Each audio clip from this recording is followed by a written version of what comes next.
What it do, what it don't, what it will, what it won't. You know what it is. It is Friday, which means it's another opportunity to get together and record the amazing, beautiful, astounding thing known as the Ball Hog Sports Talk, where sports, business, and entertainment collide. A few businessmen get together to discuss sports in an entertaining fashion. I might not look very business-like today. It's a different type of business that has to be conducted on this MLK Day weekend. The business of college football, which is booming. The business of college football, which is now notorious for having its own version of a playoffs. The business of college football has to be conducted this weekend. And I know that MLK was known for his nonviolent approach to handling the challenges of the civil rights movement. But things gonna get violent in Atlanta on Monday, and we gonna talk about it today. So with no further ado, boys and girls, dogs and frogs, cats and rats, anything and everything in between, pull up a nice comfortable chair. Make sure you pour your nice tall mug of coffee, spike it with whatever you want, because you are officially about to experience the Ball Hog Sports Talk. So let's go.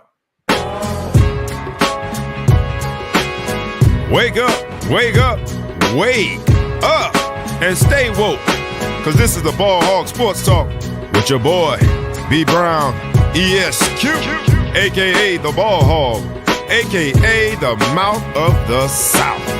This is the place where sports, business, and entertainment collide. And we're going to give it to you rough, rugged, and raw, so come get you a spoonful, like some grits with butter and salt. You know how we do it in the South, y'all. Make sure you do not get caught in your feelings. Strap on your seatbelt and enjoy the ride. Come on, let's go, go, go, go.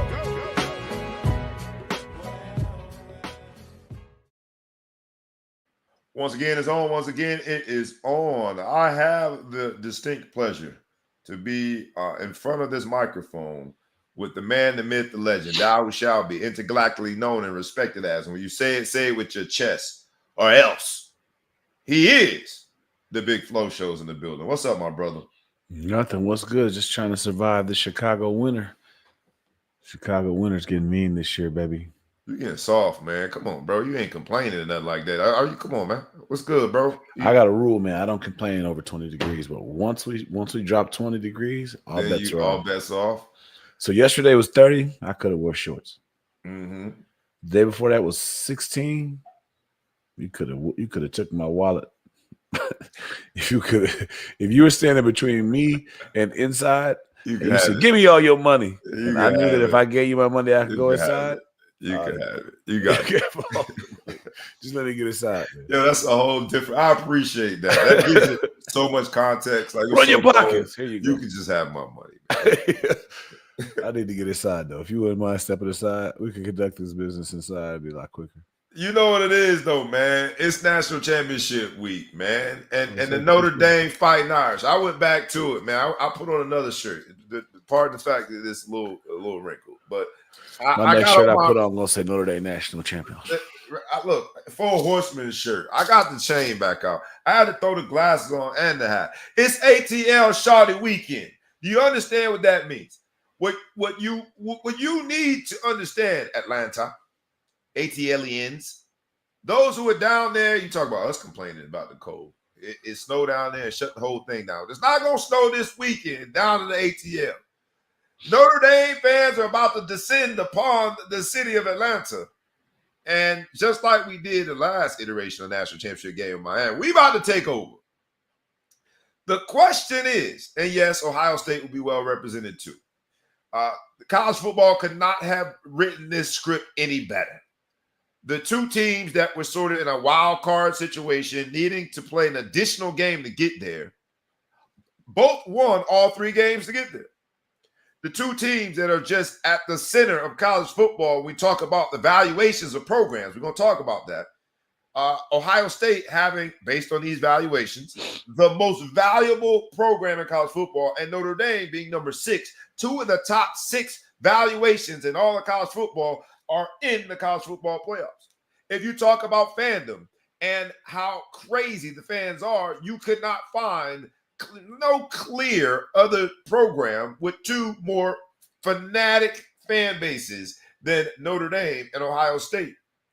And in a place, Atlanta, that is notorious for the history surrounding Martin Luther King Jr., it is on MLK Day, which will feature the first Black coach to ever play in the national championship game. It might explain why the tickets are astronomical. If you want to buy a ticket to go to that game, you are on average going to spend $3,327 US. Big money. If you ain't got that, find a place to watch it like the rest of us. But it shows just how much money is being poured into college football playoffs.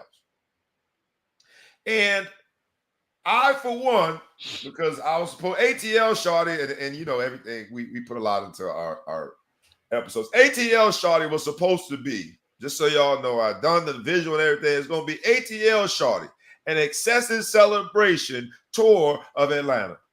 I had some Friday, Saturday, and Sunday, and I'm at the crossroads of it last night. I got this meeting. I had a meeting yesterday morning. I got these venues planned, and I'm sad to say I don't think it's going to happen. I don't think there will be an excessive celebration tour of Atlanta for two reasons. A, some of the dudes got a little greedy, and I do this professionally too, so I ain't let nobody run my pockets.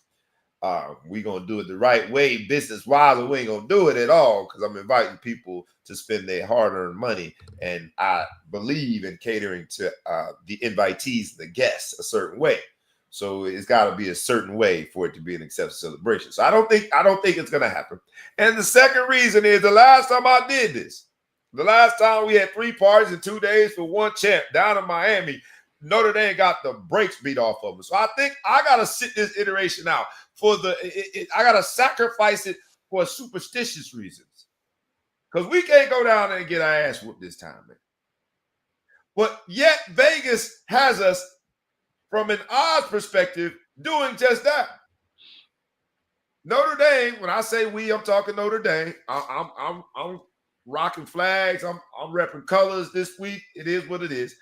Notre Dame is a 9.5-point underdog. The exact same margin as Notre Dame faced from an underdog perspective that they did in 2013 against Alabama and Miami in the Orange Bowl. We know how that played out. We got beat by 1 million. It was an amazing weekend with a whole bunch of fun, a whole bunch of celebration, until the only people celebrating in that stadium was people saying roll tide. Vegas has us at the same uphill battle in terms of being an underdog. Do you think that is fair considering these two teams and what they have shown this year? Notre Dame has beaten more ranked teams than anybody. They had a lot of competition, at least on paper, the schedule. A lot of those teams didn't pan out, highlighted by Florida State, came in top 5 and was just terrible. Do you think that is fair for Notre Dame, 9.5? Is that how we see it? Let's take our Notre Dame hat off.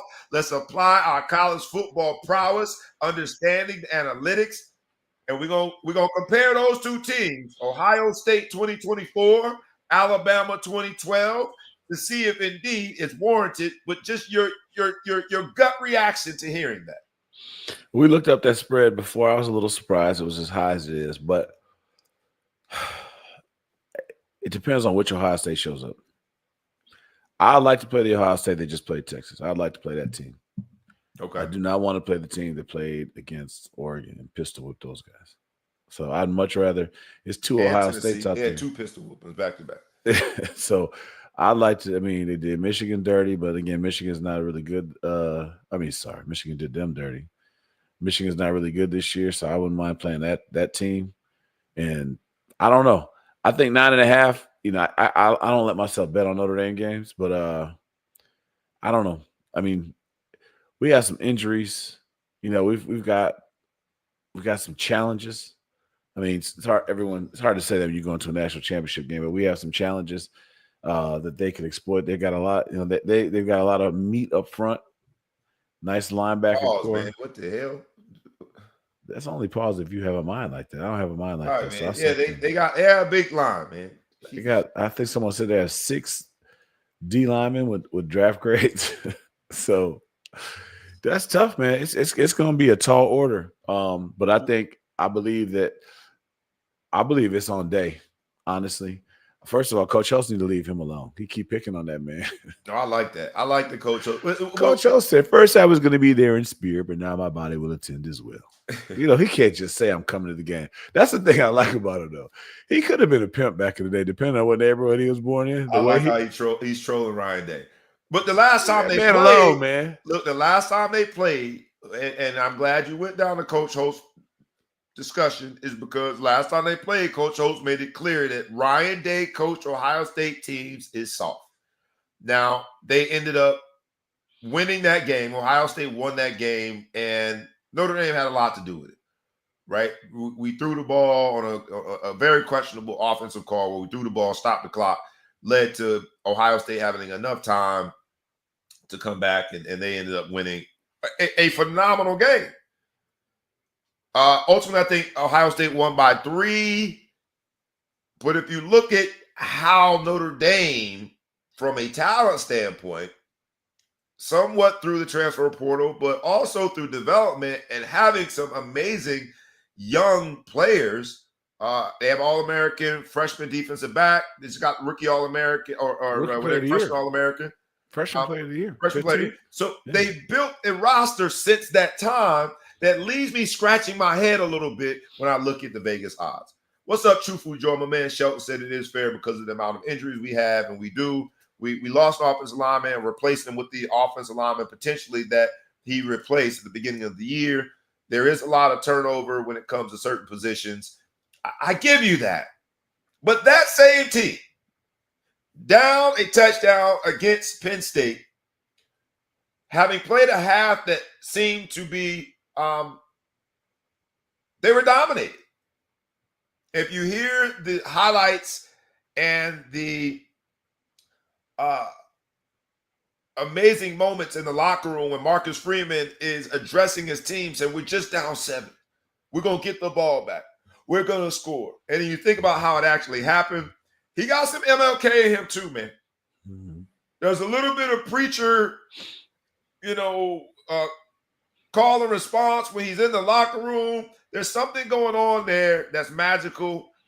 I just don't know how 9.5. 9.5? When we just beat what might have been the hottest Big Ten team. Penn State was I don't know if 9.5 is fair. I mean, honestly, I like the Texas game plan that they went through. They just forced somebody else to beat. Number 4 has been a monster. And they said somebody else has got to beat us. And I don't think that their quarterback is top notch. But they put some pressure on them. I like that game plan. I mean, they're 2 plays away from winning the game if you think about it. Really. Texas. Absolutely. If they don't let that screen go for a touchdown, even if they stop them and make them kick a field goal, but they don't let it go for a touchdown. That was a bad one. That was a really bad one, but I don't want to call that a fluke because they earned it. They went down their face, but you call odds are that's not going. They didn't call that play thinking we're going to score on this. No, and it was just perfect score against the defense. I don't know what they had what defense they were in, but it wasn't the right one. It wasn't the right. It's the one that is susceptible to screens. The screens. So, but you know what I'm saying? Any other call, you know what I'm saying? Even if they have them in like a prevent defense, you probably, at least stop them and kick a field goal. That's 4 points right there. And then, I mean, they were inches away from scoring a touchdown on the other drive. And then first and goal at the 1, and you give up a touchdown the other way. And you give up the touchdown the other way. I have a really hard time understanding because now you try to run up the A gap, first down and 1. He gets barely inches, but now you're second and goal at the less than 1, and you line up in pistol formation and you run a quick toss. So pistol formation means you're at least 3 yards in a shotgun a miniature shotgun. Pistol is just a condensed form of shotgun. So instead of 5 yards, the quarterback being 5 yards behind the center and taking the snap, he's about 3.5, right? But the running back is behind him, directly behind him, and they pitch it at least 7 yards behind the line of scrimmage on the less than 1 yard line. We will forever question that call. You have 4 downs at that point to get 1 yard. And you got Arch Manning sitting over there who is was he more than ample. He was not in the game, but he wasn't on that first down. He was not in the first down. But my point is, I think I ought to run quarterback sneak 4 times. We're questioning that ad nauseum for a long time because then Ohio State scores, and the end result, if you look at the final score, looks a little different than the game played out. But still, for the odds makers to say that this Ohio State is going to beat this Notre Dame team by 9.5, I think has a little bit of historical perspective, because the last time we were in a national championship game, we got the brakes beat off of us. Just on our leg, not really an athlete. Not really an athlete. Coach 30. The one was too great. The only good thing is Coach 30 wasn't out then. He would have a field day with that team. What's his name's mama wasn't there. What was the Johnson's mom? However he get it to end. Anybody, these are Coach 30 references. Coach, if you have 30. A few minutes to spare, you look at Coach 30 on like Twitter or IG. Very funny. Very funny dude. All right, we don't want to be on the receiving end of a Coach 30 tape. Notre Dame does not want to be. To counter that, Penn State was. He did do a Coach 30 segment about Penn State. Coach 30 with James Franklin looking real silly. The defensive back that fell down on what was the tying score, a very big play, is a part of that. It's just very, very, very funny, Coach 30. Welcome to the show, Ed Clark, man. Ed Clark's a ND grad, physician. Going down to the game. He's bringing the average down because he bragged to me about how he found tickets for much less than the $3,300. So he's going down there. But he witnessed the beatdown before. He doesn't consider himself to be bad luck. If they lose again, Ed, I'm sorry. You're the problem. So I'm not going either. I spared them because I watched that beatdown. I'm not doing anything the same way. Well, everything's going to be different. Everything's different. Everything's different. I haven't gone to any of the games yet. And they have now won 3 games in the playoffs. I haven't thrown any of my regular events. It hasn't been an successful celebration. They've won 3 games. So I'm sacrificing this time. ATL, you see by the way the glass and the chain. I love to come down to the ATL.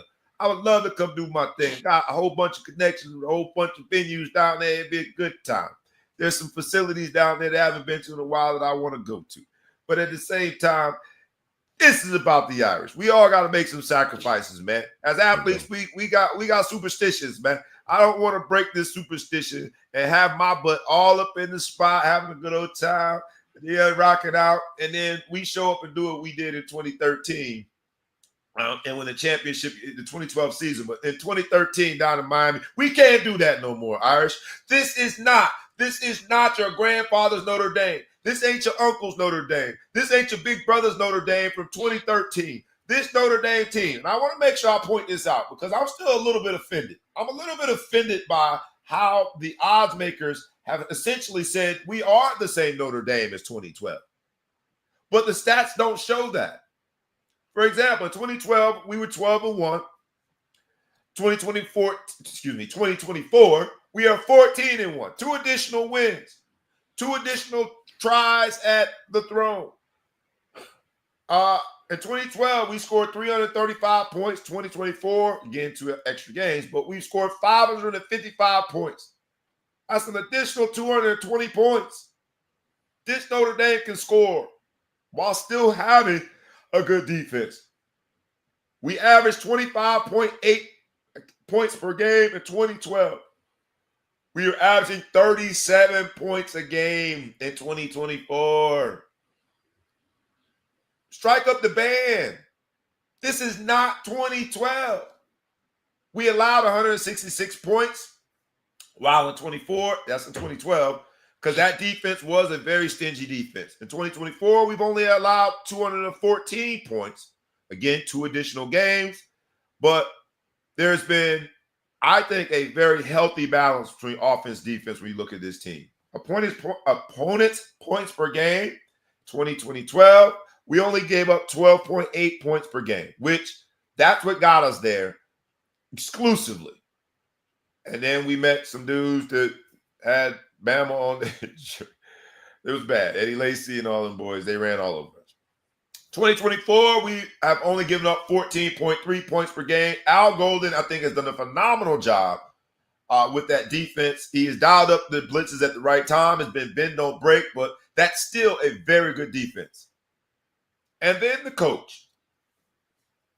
In 2012, we had a very moxie salesman by the name of Brian Kelly. You might have seen him in recruiting videos at LSU. Juking and dancing. And that was early in the Brian Kelly years in which he was still dancing and juking, and he had us all fooled to think that indeed he was all in on Notre Dame. In 2024, we've got Marcus Freeman. On MLK Day in Atlanta, a place synonymous with celebrating Martin Luther King and all his Jr. and all his amazing accomplishments. A place synonymous with how, as a preacher, he spent time in the Atlanta area. They have the historical monuments there in Atlanta. In that same city, Marcus Freeman will be the first black coach to coach in the national championship game. And him being black, while we touched on it last week and we'll celebrate it again this week, has very little to do with black and Asian. Make sure I pay respect to his mother as well. Has very little to do with what I'm about to say. His brother can coach. He has these young men believing. And when I say he has them believing, it's not just in situations where he's a front runner and things are going well. Things were not going well against Penn State in that first half. And yet the second half showed that these young men believe. This ain't your grandfather's Notre Dame. I think that's messed up. Michelle said, I hope no one gets catfished. You bring up old stuff. What's up, Michelle? You bring up old stuff.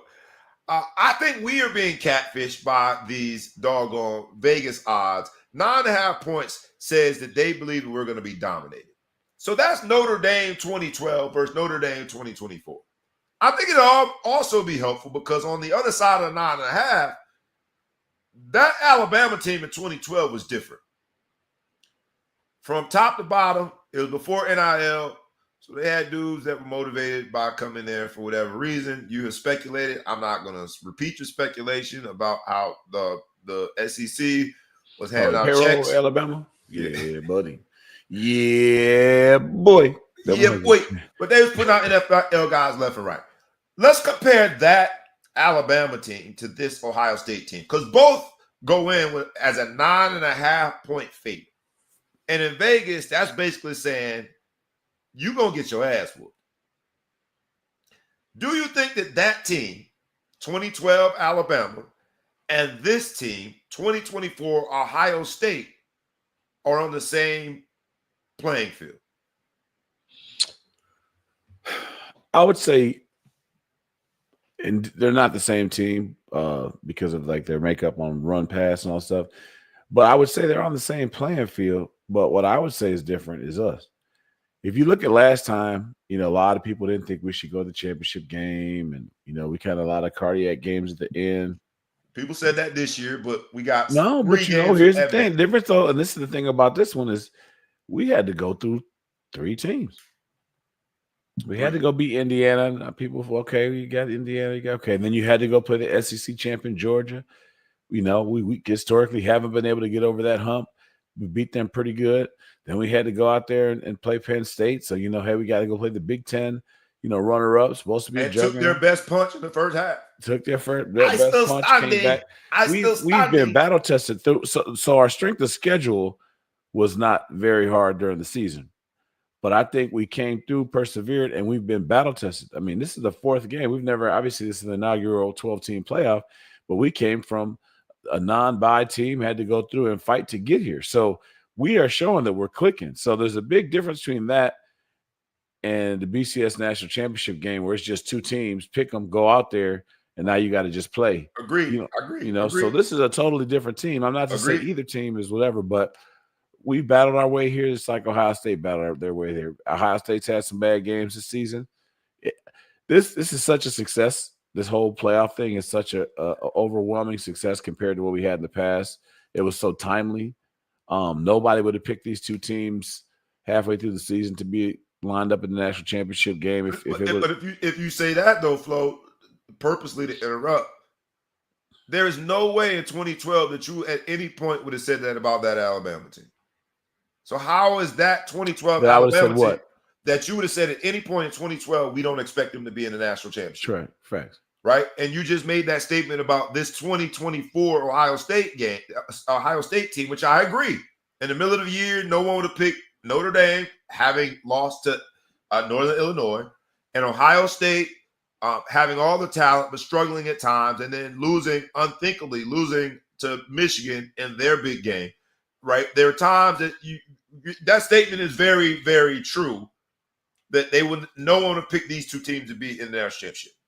But having made that statement, then how can we compare 2012 Alabama to 2024 Ohio State with this 9.5-point favorite in a national championship game? That's basically saying we're going to dominate you punks.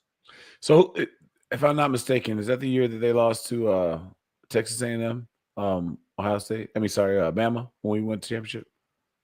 I don't think so. I lost to Texas A&M after that. Jimbo beat them, I think, after that. But they came they lost to some or whatever. I don't remember. I should know that. Because Menzel beat them, so I don't know if that was the same year as Menzel was in college. Let me see. All right, so I'll tell you my point is they had their defining moment and they had a struggle. I think the beauty of the college football playoffs being a 12 team now, and the beauty of the fact that there was only one undefeated team in the playoffs is, we're getting more towards real. The NFL has had the 72 Dolphins or 70-something Dolphins that were undefeated when they all the way through, and no one else has been able to do it. It's just not normal for people to just be unblemished and not have tests and have some work to go do. Everybody loses a game during the season. NFL, everyone loses a game or two or three during the season and goes on to be a Super Bowl champ. I have a lot of friends that play for Northern Illinois, and they keep running their mouth about it. And I just tell them that if we win this championship, that one's just going to look like an exclamation point. Nobody's going to care about the record when they look at it, the fact that you won. Tell everybody you beat us that year. Nobody's going to care. Every single year, somebody wins a national championship pretty much, and they have a blemish as of late. Right. And I think that's the situation. So when I compare the two teams, our team, the three teams, because we were undefeated that year, so we kind of had that false bravado. But if you compare the Alabama team from 2012 and then you compare Ohio State, you compare Notre Dame, we've all been tested, we've all fallen, and we've all had to get back up. I think the best thing that ever happened to Ohio State is for them to get beat by Michigan, right? And the best thing that happened to Notre Dame is lose to Northern Illinois. And lose to them early, right? Because you lose to them late, you get knocked out. You are right. That was the year Jimbo Fisher and Texas A&M beat Alabama. Not Jimbo That was Fisher. Their one regular season. Who was the coach? It was Sumlin, the black dude, Pat Sumlin, wasn't it? Or whatever his name is. Tomlin? Not Tomlin. What am I going to call him? Kevin Sumlin? Was that he the coach then? Oh, yeah, Kevin Sumlin. You're right. Yeah, Kevin Sumlin. Yeah, I was like, Jimbo Fisher. Jimbo way Fisher after that. Yeah, all right. Sorry. But yes, that was when Kevin Sumlin beat him with your boy, Baker. Mm-hmm. So they lost that game. It was a big, huge loss. And then you figure it out and you get right and you change. And I think, Ohio State lost to Oregon. We saw how much they changed. They got beat by Oregon, and they beat Oregon like Oregon didn't even deserve to be in the playoffs. That might be the worst loss in the playoffs, right? The Oregon. In terms of point differential? Mm-hmm. Tennessee got whooped too. I don't remember if it was different. It was up there. Let me just say this. Beat up on Tennessee too. If I'm wrong. What's up, my man? Tony Sands in the building. Record holding running back from the University of Kansas is in the building. Appreciate you joining in, Tony. What's up, man? So anyway, I think I compare to the teams, the way that they've played, the juggernaut style of play that they've had in the playoffs, minus this last game, which maybe they're looking beyond the game. I don't know what's going on. They just didn't look like they were themselves. We'll see. The beauty of it is we're only a few short days away from it. But here's where I want to go, and we can look at it. 9.5-point favorite puts them in the same category. Right? You don't normally go into a national championship with that lopsided of a betting line. So it does put them in the same category, in the same sentence, same paragraph, in the same realm as that 2012 Alabama team, which was crazy, stupid, talented. That team was ridiculous. I don't know if I see that in this Ohio State. They have a great running back. I think that freshman receiver might be the best player in college football. And I know that is such a lofty statement. But Jeremiah Smith is different level. I don't know if they have it pound for pound at other positions. I just don't see it. They got a solid running back. He can make it happen, but he's not lazy. He's not lazy at all. So that's where we are. And if you look at the numbers, they support my statement, right? Let's look at some of the numbers, and I'll go. You get Alabama 2012, and I'll go Ohio State 2024. Let's compare. All right, points per game. Hold on 1 second, my friend. Points per game. Hold on a second. I have to scroll up. This Ohio State team Go ahead. has scored 35.8 points per game, and they've given up only 12.2 points per game, which is impressive. Alabama's on Converse is 38.7 points per game. And 2012 Alabama, it was 38. How many? 38.7. Uh-huh. And they gave up 10.9. 10.9. So a much wider differential between points that they scored and points that they allowed. All right. Rushing.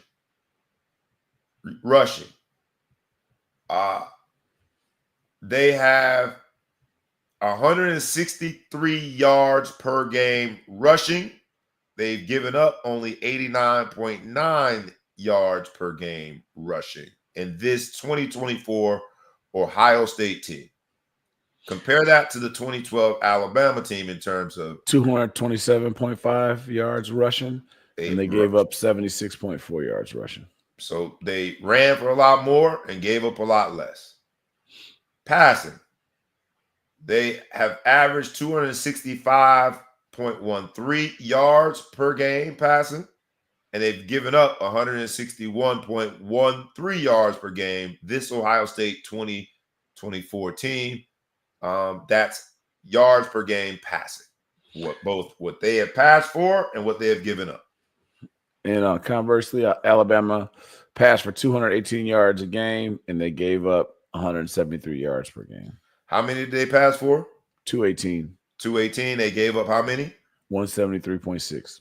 All right, so that's one category where this Ohio State looks better. I would also say in this day and age, that's kind of expected. We're going more towards the pass. Absolutely. And time of possession. All right. This Ohio State team, and that's where I think it's going to be good versus good. Right? They're averaging 30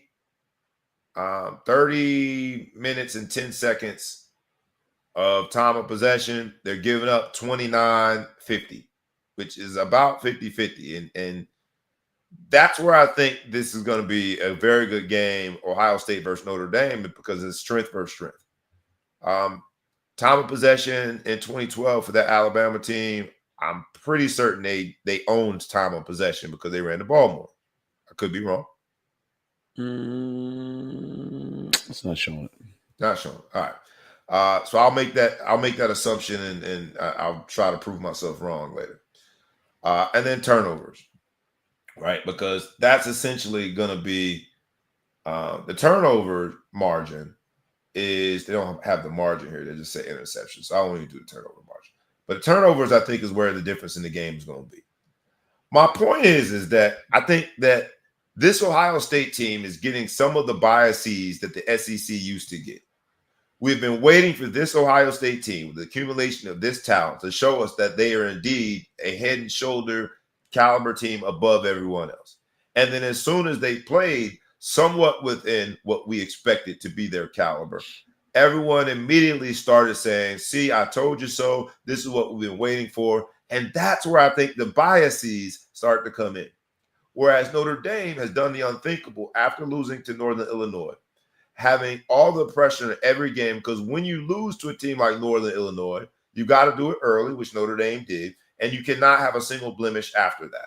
In the USC game, when USC had nothing to lose, and Notre Dame, their entire season and their access to the college football playoffs was on the line, their defense stepped up. Not once, but twice, the 2 pick sixes with with all of the season on the line. And what that tells me, because there are the stats that we have so eloquently pointed out, and then there is sort of the story behind the story. And ball players see that well-led teams that believe in themselves, that don't let adversity rock them to the point where they forget how to make plays and forget how to play together, those teams win.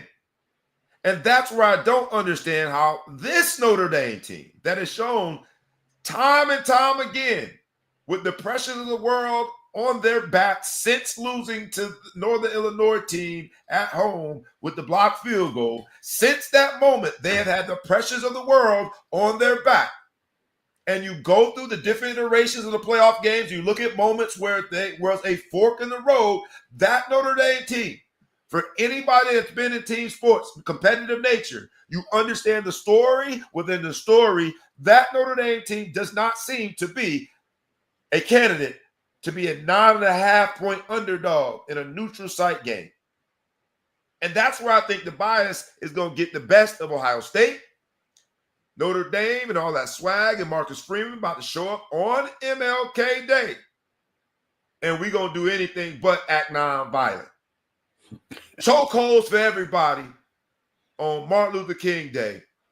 To hell with being nonviolent. Notre Dame by 3. I'll give you final word. In 2012, I spent a lot of time evaluating some of the bowl games. And I spent a lot of time convincing myself that we were going to win that game and trying to prove it.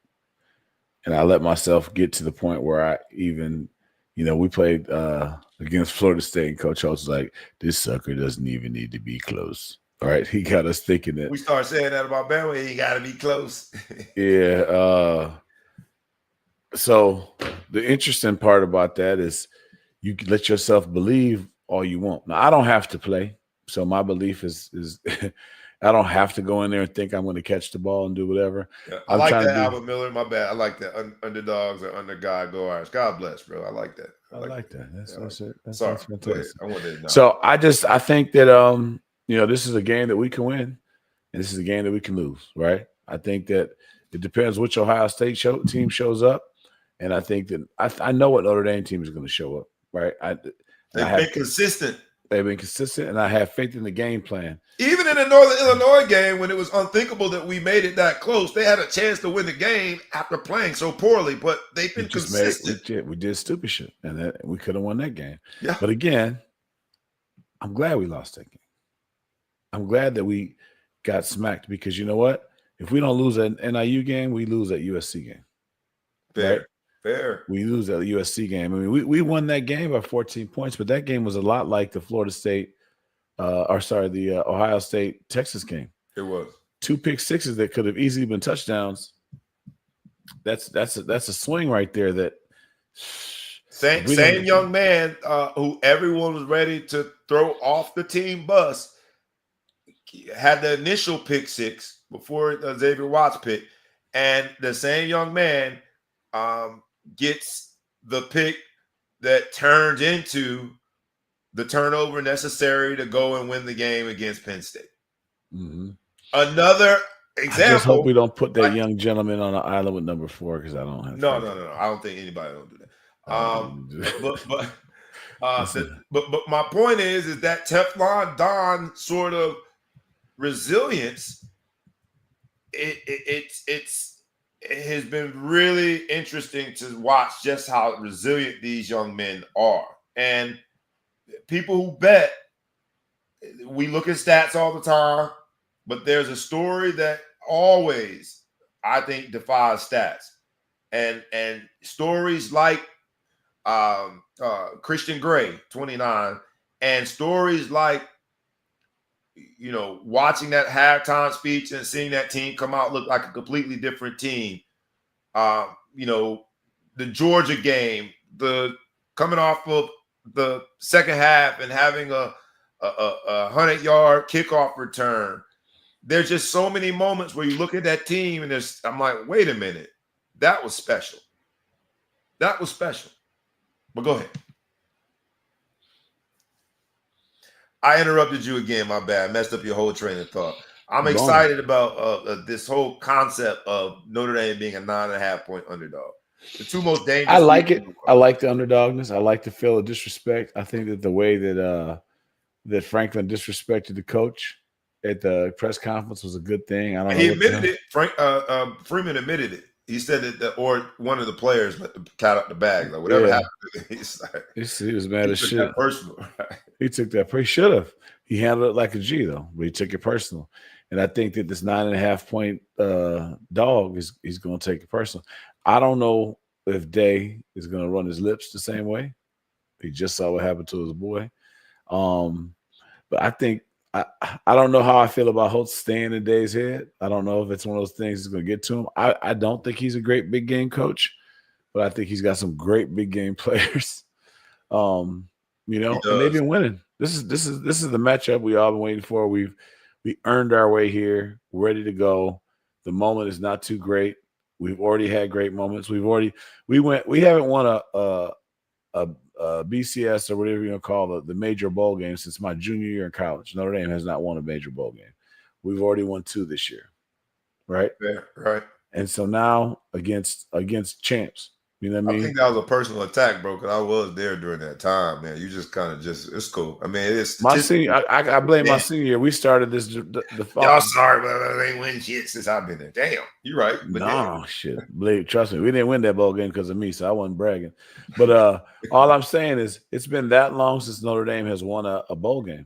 Has won a major bowl game, and I knew that because some reporter called me a couple of years ago and asked me that. And I was like, "What are you talking about?" He's like, "You were on the last team. We're doing a where are they now?" I was like, damn. What? He's like, yeah, y'all haven't won a game since then. I mean, what's his name? Freeman almost did it in his first year back, and then we tricked off the game. I don't know, was it Oklahoma State or whatever? We tricked that off at the end of the game and lost. Literally gave it away, yeah. And so, I mean, I don't get into these weird things like, well, my Lou Holt's like, hey, we won in the third year, my coaching, everyone wins in their third year, whatever. I don't get into that bullshit superstition. I am superstitious to an extent, but that gets a little bit too much.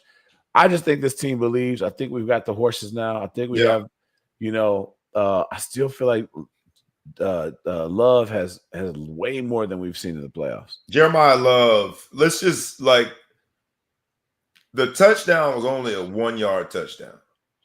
But he hurdled a man. He was initially stumped.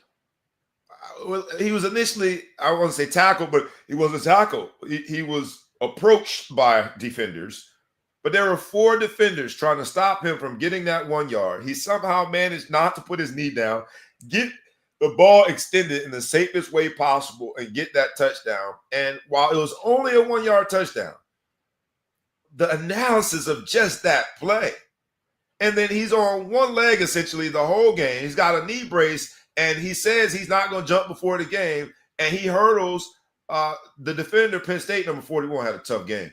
But an all-conference performer, he gets hurdled by Jeremiah Love. Again, only a 2-yard game, but it just, again, when we're talking about the resilience of this team, the toughness of this team, the mettle of this team, something that goes beyond the stats, I'm pulling out those 2 plays, a 1-yard run and a 2-yard run, as Exhibit A and Exhibit B of what I mean.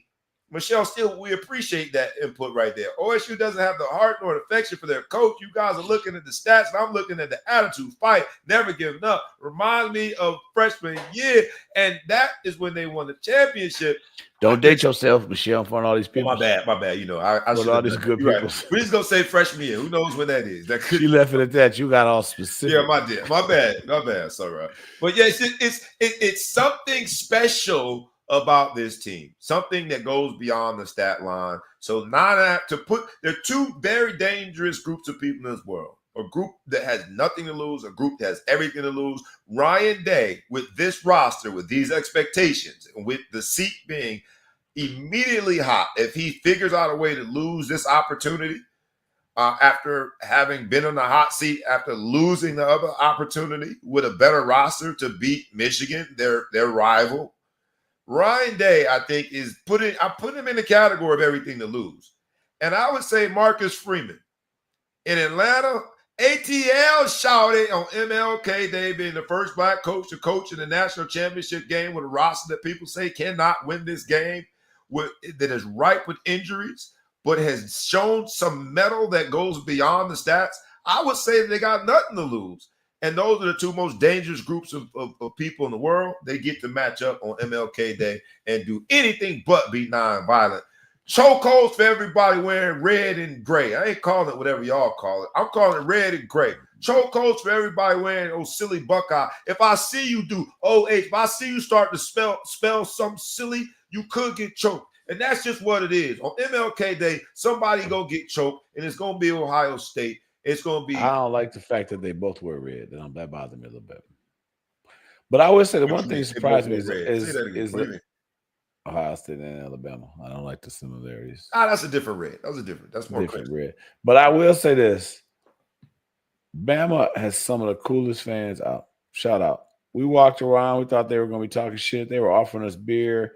They were cool as hell. I couldn't believe it. Ohio State fans are trash. I'm talking to you if you listen. Trash, toothless. You know, we played them at Northwestern. Damn, you go right to the dental part? You went right to the dental part. Yeah, you started coverage is bad there. Yeah. I'm interested to hear where you go from here. You went right to the dental. I'm just saying, bad toothless. Dickheads run their mouth, whatever. So this is different. You know what I'm saying? On site. It's on site. Site. Oh, man, Papa, what's up, Papa? A Michigan fan. He says, but we're counting on you, Indy, to beat Ohio. Yeah, because think about it. Michigan wins it last year, and Ohio State wins it this year. That just is Notre Dame. We got to stop this from happening.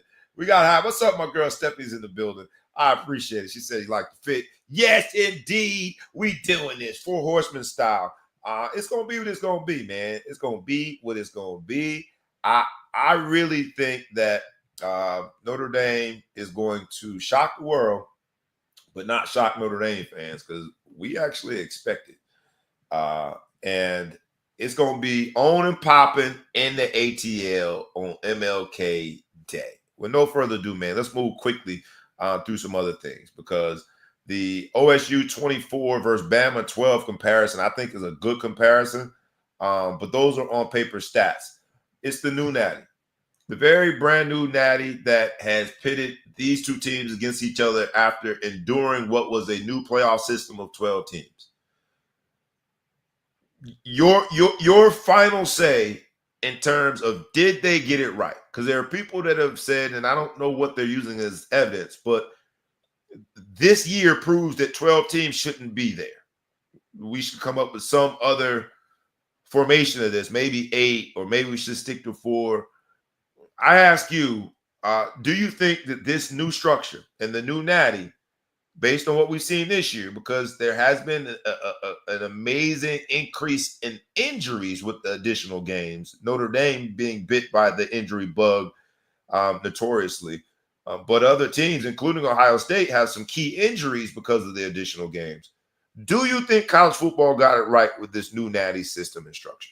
I think they did a fantastic job. I think that you could try to argue that the buys were done wrong, but honestly, how else are you going to do it but to give it to the conference championship? I mean, I guess you could give it to the highest ranked people, but I mean, who would have guessed that all the conference champions would lose? You know, you could argue that it was unfair that Oregon had to play Ohio State since they're in the same conference, but in most instances, playing the third place team in your conference that you already beat, you'd feel like it was an unfair advantage your way. Right. They just happened to get their teeth kicked in. So on paper, it makes it sound like that would have been something good. We like to in this country, we like to look at the results, and then we like to go back and question the process as if we knew what those results were going to be. Notre Dame had to take the hard road there, you know. I agree. They're not in the conference. They don't have a chance to get a bye. So now they had to be the 6th seed, or they had to do whatever. They still fought through, and they did what they had to go do. People always look at blowouts. Again, they're so biased, and people are like, what's in front of them is so tough.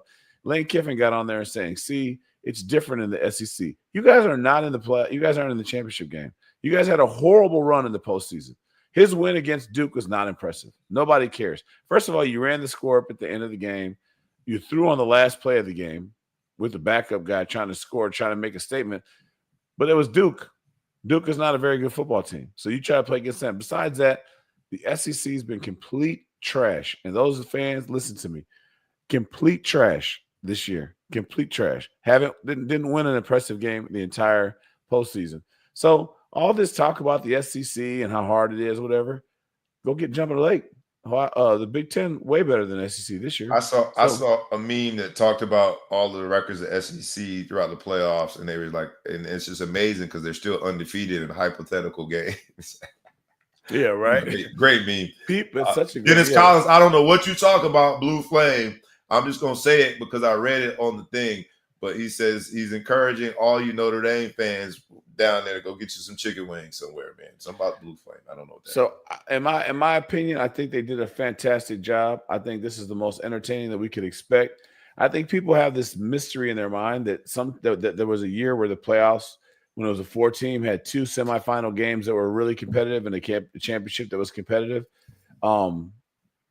That's never been the case almost. If you go through Wikipedia and go through the scores, 80% of the games have been decided by at least 10 points or more. So we call that a blowout where I'm from. And probably even more than that, they've been lopsided losses all the way through the history of the playoffs. There's been blowout after blowout after blowout, and occasionally a good game here and there. Even if this is lopsided and Notre Dame, here's the beauty. If Notre Dame beats Ohio State, if Notre Dame beats Ohio State by 15 points, no one will say anything, right? If Ohio State beats us by 10 points, they're going to say Notre Dame didn't belong. Even though they had to win 3 games to get here, they're going to say they didn't belong because they lost to Northern. So you know what? It's great because whether you're talking for or against, you're talking. So college football is in a great place for that. With all the other crap that we could spend a whole nother show talking about with the transfer portals and trying to smooth the dates and the lawsuits and all the different things like that we won't talk about today. The product on the field and the entertainment factor to the fan without going behind the scenes and looking at all the dirty stuff is the best it's ever been in the history of football. And look, it is what it is. My man Dennis Collins, who is a Tennessee fan and an SEC bias guy, he says he didn't get it right, and we got to move on. And then he's mad at you. He said you don't know nothing because you call SEC trash. Everybody in the SEC has the same bias. I said this season was trash. This season was trash. But his parody statement, we talked about this on the show several times, right? The parody comes when not just one conference has a monopoly on getting players to come there because of the financial rewards that they have provided to them. Now, I don't know what the financial rewards were. I don't know if they were checks and envelopes under the table, if the financial reward was the promise to get an opportunity to play in NFL, which Alabama absolutely had a monopoly on for the longest. And now they're sending NFL players from all types of teams, including the SMU, who someone said didn't deserve to be there, my man Papo. But there is parity in college football. Between the name, image, and likeness opportunities that players find and between the transfer portal for them to go and seek out those opportunities and a vehicle to get to the new school, there is parity. And I think that's where it suggests to me that the 12-team system is the right system to have. Having said that, because we're going to get out of here real soon, man, we're going to do an hour of power, and then we got to let y'all enjoy y'all weekend, man, because football runs the day this weekend. You got Saturday NFL playoffs, Sunday NFL playoffs, and Monday National Championship. We run the day. This is a football enthusiast dream weekend. On a holiday weekend, we got this. That's why I got the shades and the chunk on. Football runs this weekend.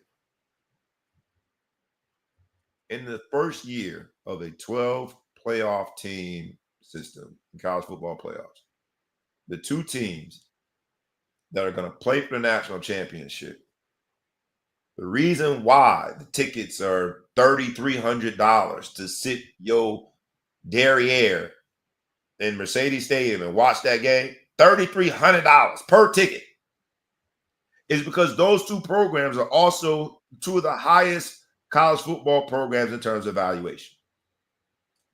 Let's check this out real quick.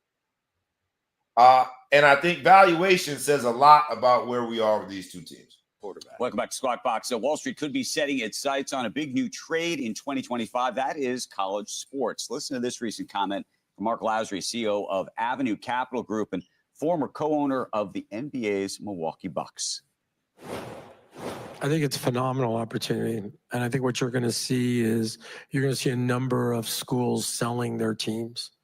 And the reason for that. To whom? To folks like us. Like, we're bidding on a couple teams, I can't tell you. But in essence, what we would do is buy 51% of the team. CNBC Sport hears you this morning in conjunction with athletic director CNBC Sport out with its inaugural list of the 75 most valuable college athletic programs. At number 1, Ohio State, valued at $1.32 billion, followed by the University of Texas, Texas A&M, Michigan, and Alabama. Join us right now with more on this. The man behind that list, CNBC's valuation guru, Mike Zanine. Good morning to you. Good morning. I can't believe we're even talking about this. It's just sort of like this was not on the bingo card, but Mark Lasry's bingo card, it definitely was. So where are we here? And how do we really know how much these things are worth? Well, the people I spoke to, the people that are looking into investing into these athletic programs are talking about a base revenue multiple of 4. Pro sports teams, typically 5 to 10 times. We can let it go there. But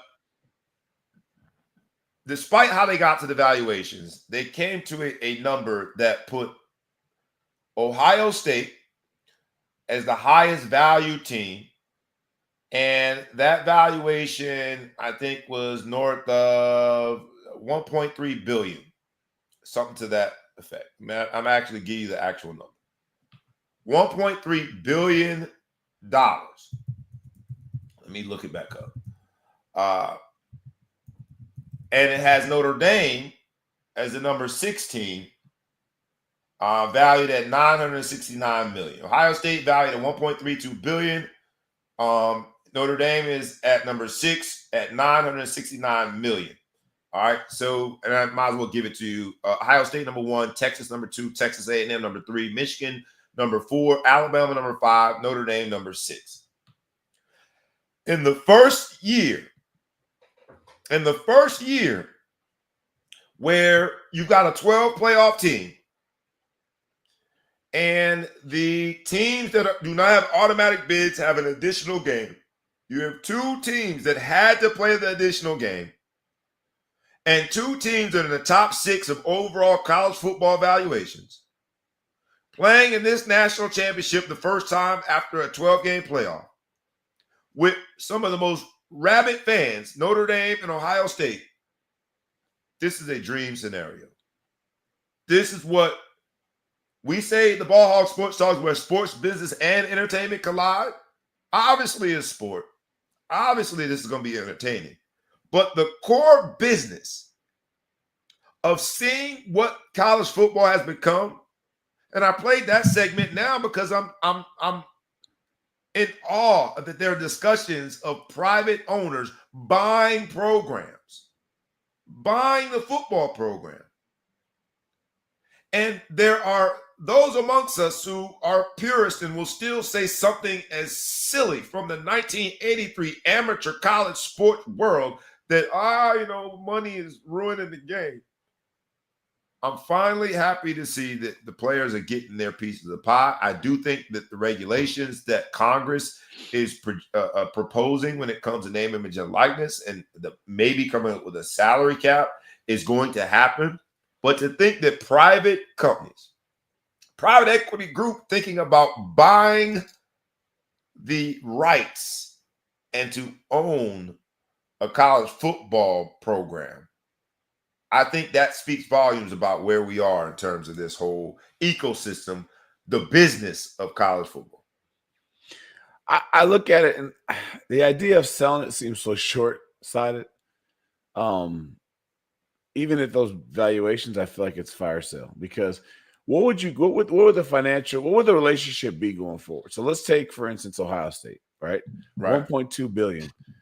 1.32 billion, I think. 1.32 billion. I can't round off a couple 100,000. That'd be bad on my part. But okay, so if you sold 50% of that off, all right. So what does that look like? If you sell off 50%, does the school write their hands off of the business? Like how do you handle your expenses and your revenues? Because the revenue that comes in for the Big Ten is encompassing the entire. Like, do you buy the athletic department or do you just buy the football team? I think it's the football program itself, because evaluations are talking about the football program. That 1.3 so here's why I'm billion okay. is So football maybe program. it's not a fire sale, because I guess what do you how the argument I would have.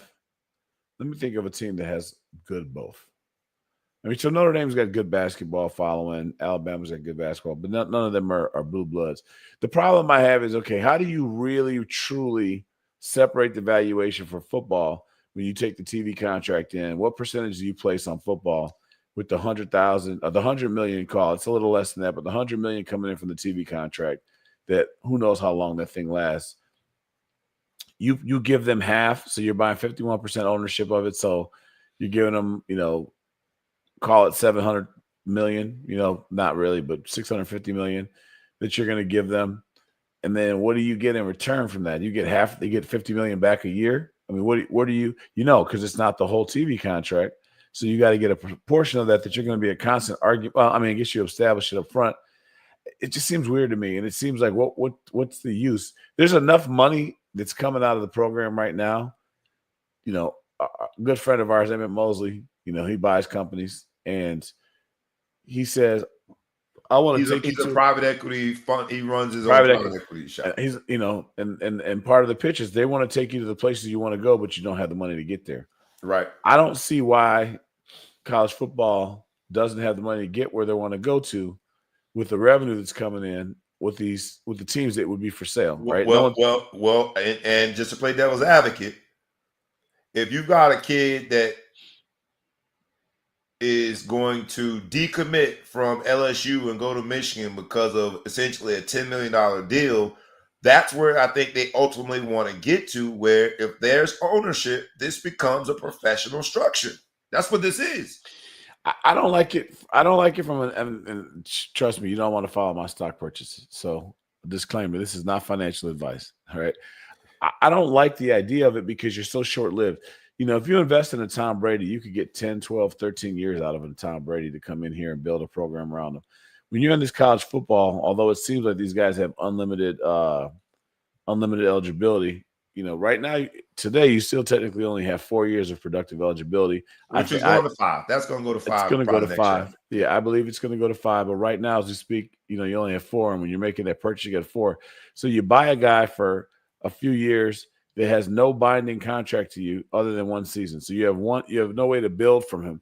Underwood is in Michigan next year for $10 million and next year only. He can be gone the next year. There's nothing you can do to hold him. He has nothing you can do to keep him except for pay him more, which is why these guys are getting ridiculous money, because there is no cap. There is no whatever. So buying this is there's an no investment. cap yet. There's no cap. Like the reason why he got $10 million is not an investment. It's a really rich person having fun, two rich people having fun, saying they want to make Michigan better, and they're throwing their money out there, but there's not in any way, shape, or investment. They're not getting, the people who gave him $10 million are going to get zero in return. Isn't that the same when you think of the idea of ownership at the professional ranks? It's a bunch of billionaires at times flexing their financial muscle and showing that they have the financial wherewithal to go own a team. Most teams aren't very profitable. You are a drug addict, and I want you tested. Yeah, when I say aren't very profitable, I'm talking about in the portfolio, right? If I compare how I got the money to buy the team, if I compare the profits and the overall opportunity there versus a team, it's night and day. So when I say wrong, absolutely not. Absolutely. Michael Jordan bought Charlotte for $150 million and sold it for $1 billion. He bought a piece of a piece of a piece for 150. And yes, when he sold it, I think it was because it was Michael Jordan. What I'm saying is what's my man name from Dallas? He didn't even make that. He didn't even make that program better. And he sold it for $1 billion. He didn't even make it into a good. He didn't even make him respectable. Fair. So my point is, on a year in and year out basis, I'm talking about. Okay, so my point right now is not. My point right now, my argument right now is this: they're getting people who have throwaway money to throw money into these programs and these collectives. They get nothing in return. They don't even. Most of their names aren't even made public, but they care about the school. And it's fun. Just like when they donate a building, they get nothing in return, but maybe a tax write-off. It's vanity's sake, right? So now you got people say, Northwestern wants to get a new quarterback. They give him $800,000 because somebody just wants to see Northwestern be good. They got a new stadium come, whatever. They're throwing that money away. It's not an investment of any kind. There's no return on it. They're just throwing money into the wind because they have it to throw in the wind. When you're investment firm and you're buying, hold on a second, when you're an investment firm and you're saying, all right, now we're going to come up with $600 million to buy a team. We want to own this team. Now it's a business decision. Now it's business moving. I'm saying, where's going to be your ultimate return when you start throwing money to these players and you're thinking, okay, now I own this and I got this revenue coming back in. I see it, but now you got to write those investments off. So when you give a Blair Underwood, Bryce Underwood, I knew it was a B. When you give Bryce Underwood $10 million, that's got to make sense. Is he going to bring you back $10 million? I argue that he's not going to do it. And here's why I'll say the comparison is with the professional ranks and ownership. You went right to the media rights, which that's an obvious challenge because that extends beyond just the football programs and the individual programs, and normally goes to the conference in most cases. Unless you're Notre Dame, you're independent. Here's where I'm making the comparison. You do that because of all the other opportunities that could build businesses that are not necessarily core to the program that you're investing in. Naming rights, the marketing around you in respective events.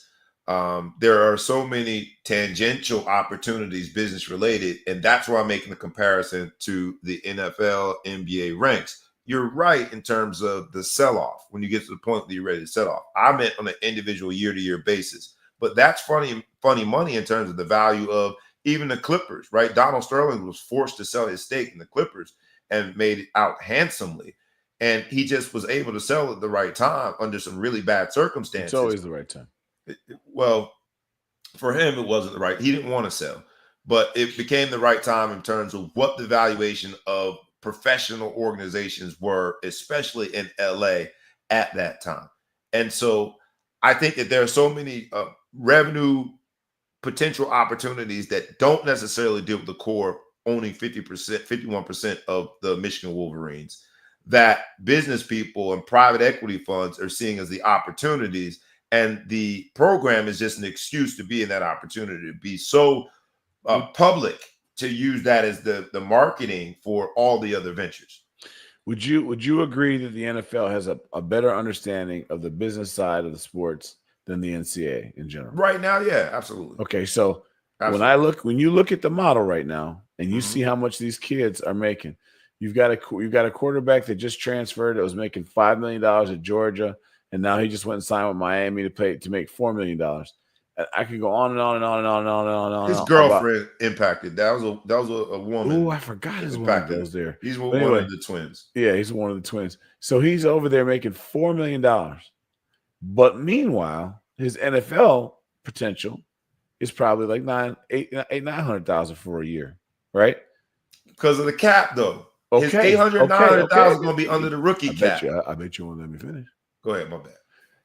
So that's what the league that's been making money and producing a business and running this thing for years and making people rich for a long, long time has figured out that same kid's value in the real league, right?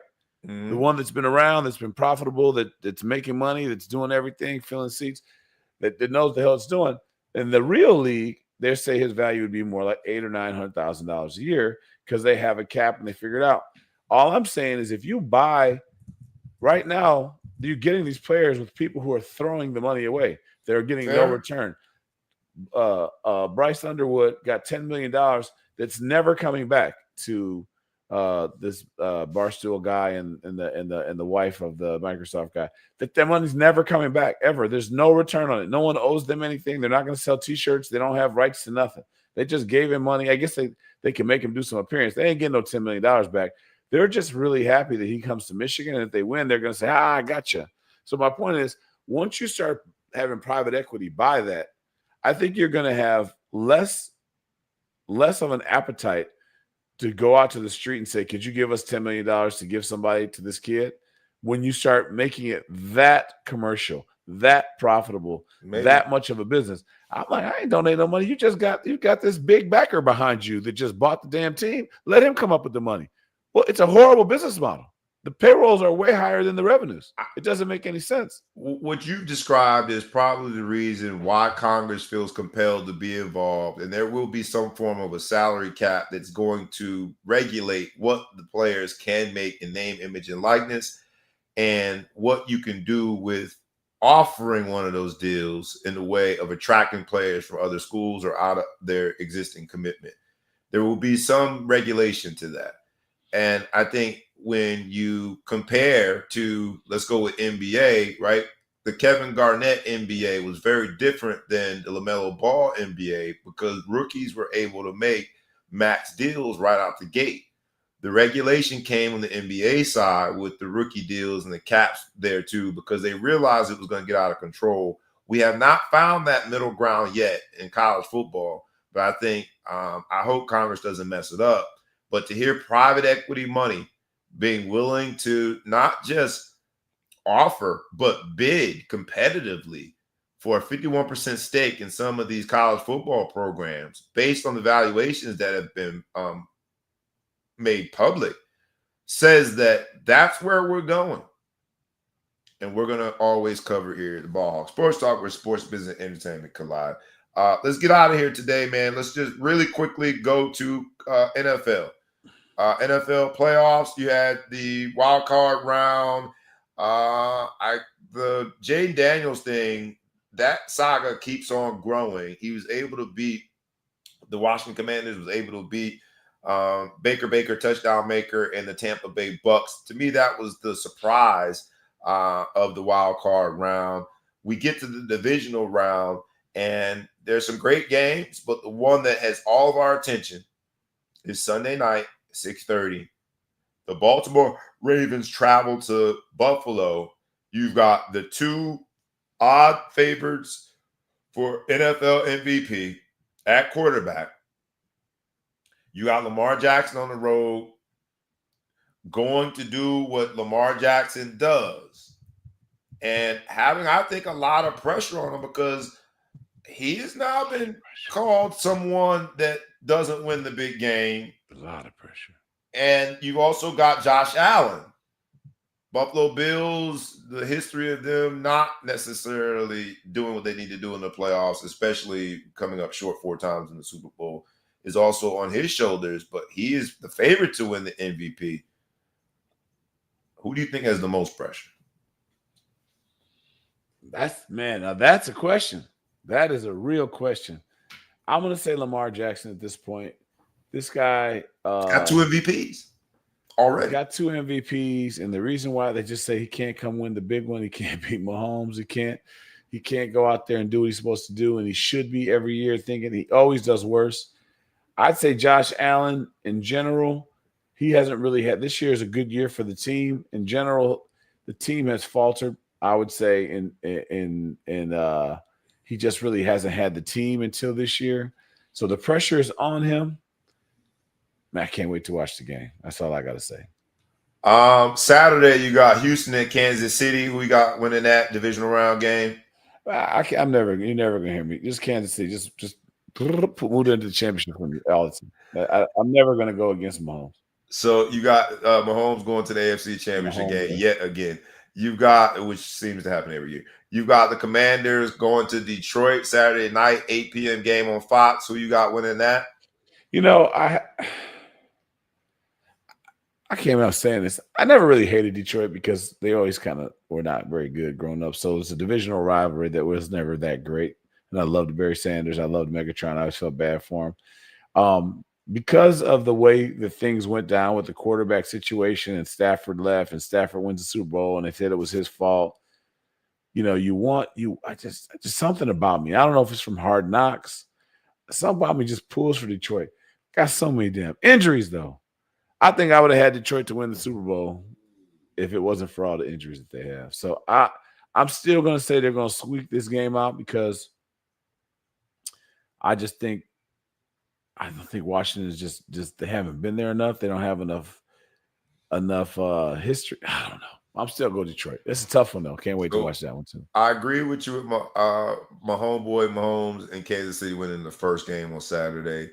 I'm going with Jaden Daniels and the young crew, man. I think Washington Commanders are going to beat Detroit. Detroit, and this season going 15-2 and having all the fanfare.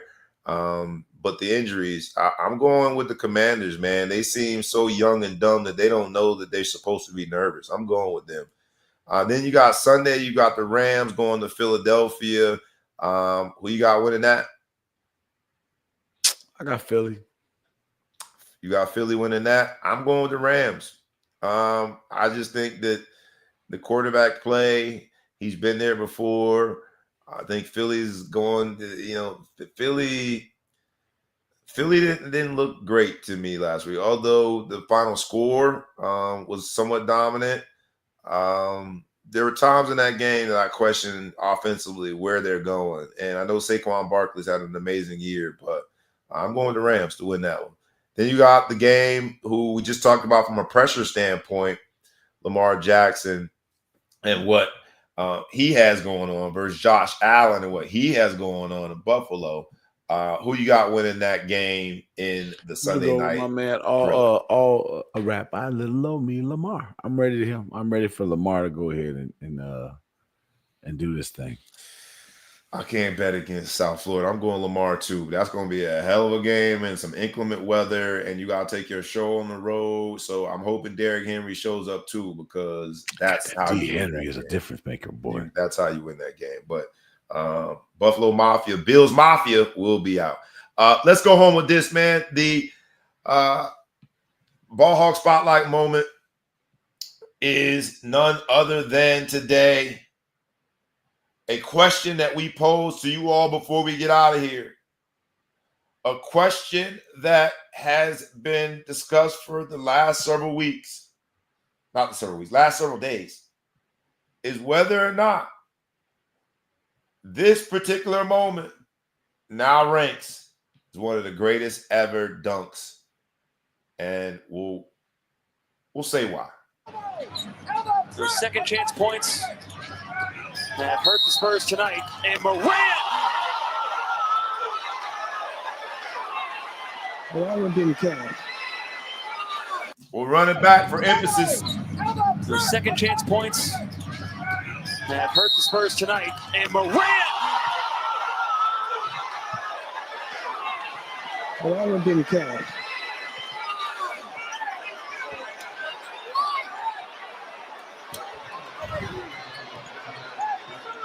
Thankfully, but it'll still be on every highlight reel. All right, a few things. We got to go piece by piece here. Few things. Oh, we got to go piece by piece here before we get out of here. We'll go here with it. Thankfully, but it'll still be on every highlight reel. Should have jumped. Moves the ball around in the air. Oh, he did jump. He jumped. I thought he didn't jump. That's terrible. That's terrible. You heard the whistle. So he should have wrapped his ass up. ATL Shawty episode. Simple and plain, man. Is that going down as one of the greatest dunks ever? It's hard, man, because if I'm Wimby, I'm saying I heard the whistle. I was trying to stop. You going with that one? I would try it. I mean, it didn't count. So that part is I think got to be held into consideration. The play didn't count. There's an early whistle for you guys who didn't hear it. There's an early whistle that didn't count, right? So we got to acknowledge that. So can you put it in the ranks of some of the greatest dunks ever? The LeBron dunk against your man Jason Terry. There's several of them. Can that go in that category if it didn't count? And technically it wasn't a dunk. It was a throw-in dunk. I would have liked to see him grab the rim. Are you gonna put it on the Mount Rushmore list? He dunked over a 7'4" man, and he's every bit of 6'3". Does it go up there? We asked our audience, does that dunk go on the list? It didn't count because there was an early whistle on the floor, and it wasn't truly a dunk. It was a throw-in dunk. Can it go on the list of greatest poster dunks ever? What do you call it, a thunk? Drunk. Throw-in dunk. I borrowed that term. I heard it. You're saying yes? It's the reason why it's going to, whatever it ranks, you got to drop it 2 down because of those factors. Got it. Awesome. ATL Shawty, for all those of you Notre Dame and Ohio State fans that are traveling to ATL, we are going to witness history. A black coach is going to coach in the college football national championship. In the national championship on MLK Day, the same day that we will have inauguration for the executive office, a new old president will be inaugurated on Monday, on the same day that people will get together and celebrate the life and the legacy of Dr. Martin Luther King, a young black man who just turned 39 last week, will be at the helm as the head coach of one of the most storied college football programs, and even by the most recent valuations, one of the most valuable college football programs. And I want to, while not harp on it and thrive on it, but celebrate the fact that that is indeed going to happen on Monday. So ATL Shawty, you guys are all going down there. Be safe. Enjoy one another. A little upset that I couldn't pull off the successor celebration tour of the ATL nightlife, but at the same time, superstition tells me you're gonna have to be at the parade. Superstition tells me keep my ass away, because last time I was down there partying, we really had a good time on kickoff. Upon kickoff, we were on the wrong side. This time, we doing the choking. You gotta throw the parade. You gotta throw the party, the parade. I'll be there. We're gonna be at the parade, baby. ATL Shawty. ATL Shawty, this has been the Ball Hog Sports Talk, where sports, business, and entertainment collide. That's the Bankhead Bouncer, for y'all who didn't know. And guess what? Notre Dame is in the national championship. If you don't like it, you better learn to love it. We going down to ATL as a whole family of Notre Dame enthusiasts. We're going down to the ATL physically, spiritually, emotionally. Those of us who won't be there will still be there in spirit, because Notre Dame is going to the national championship, led by a young black coach. ATL Shawty episode is yours to keep. And like we ask you every week, please like, please comment, please share, tag a friend, tag a foe, tag anyone you know, and please subscribe to the YouTube channel and the podcast. Won't cost you nothing but a minute. You'll be doing us a world of favors. The Big Flow Show is in the building from the Middle Coast. I am your boy, B. Brown, ESQ, a.k.a. the Ball Hog, a.k.a. the Mouth South, a.k.a. Mr. Success Celebration, a.k.a. Breezy, a.k.a. the Councilman, a.k.a. Coach Bobby, a.k.a. a rabid Notre Dame fan who believes. Let's go, Irish. Let's shock the world and go whoop Ohio State. This has been your show, the ATL Shawty episode. I am your boy, and we is out. Peace.